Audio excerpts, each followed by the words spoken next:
আর নয় হোটেলে কিংবা ফুটপাতের হালিম, বাসায় বসে সুন্দর করে বানিয়ে ফেলুন মজাদার হালিম। হালিম বানানোর জন্য নিলাম রাঁধুনি হালিম মিক্স, যা আমি 2 কাপ গরম পানি দিয়ে ভিজিয়ে রাখলাম আধা ঘন্টার জন্য। তারপরে একটা প্যানে 2 কাপ পরিমাণ তেল নিলাম পেঁয়াজ বেরেস্তা করার জন্য। পেঁয়াজগুলো দিয়ে পেঁয়াজটা লাল লাল করে বেরেস্তা বানিয়ে একটা প্লেটে উঠিয়ে নিলাম। তারপরে সেই তেলে আবার দিলাম 1/2 কাপ পেঁয়াজ। সে পেঁয়াজগুলো ভেজে দিয়ে দিলাম গরম মশলা, দিয়ে দিলাম আদা রসুন বাটা, দিয়ে একটু ভাজতে থাকলাম। তারপর দিলাম হালকা একটু পানি যাতে মশলাটা না পড়ে। তারপর দিলাম 1 চামচ হলুদ, 1 চামচ মরিচের গুঁড়া, 1 চামচ জিরার গুঁড়া দিয়ে ভালোভাবে নাড়াচাড়া করে দিয়ে দিলাম একটু হালকা গরম মশলা। তারপর দিয়ে দিলাম রাঁধুনির সেই মশলাটুকু, দিয়ে আবার একটু পানি দিয়ে ভালো করে কষাই নিলাম।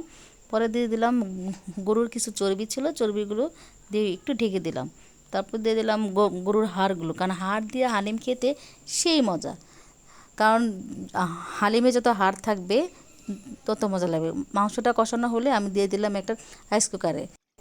অন্য একটা প্যানে রুটি বানানোর জন্য সামান্য পানি, হালকা লবণ আর তেল দিয়ে আটাটা গুলে নিলাম,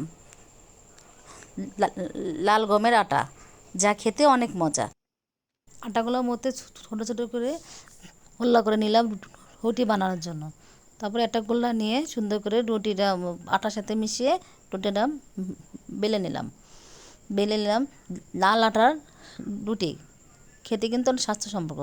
আবার অন্য জায়গায় দেখলাম রাইস কুকারের হাড়গুলো সিদ্ধ হয়েছে কিনা।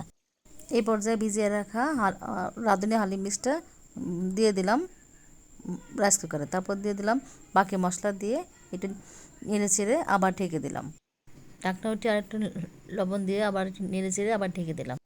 তারপর একটা প্যানে 5-6টা শুকনা মরিচ আর রসুন দিয়ে হালিমের বাগারটা দিয়ে দিলাম, দিয়ে আবার একটু ঢেকে দিলাম। অন্যদিকে এখন যে রুটিগুলো বানিয়েছিলাম সেটা একটা ফ্রাই প্যানে নিয়ে রুটিগুলো একটা একটা করে ভেজে নিলাম, ভেজে একটা প্লেটে উঠিয়ে নিলাম।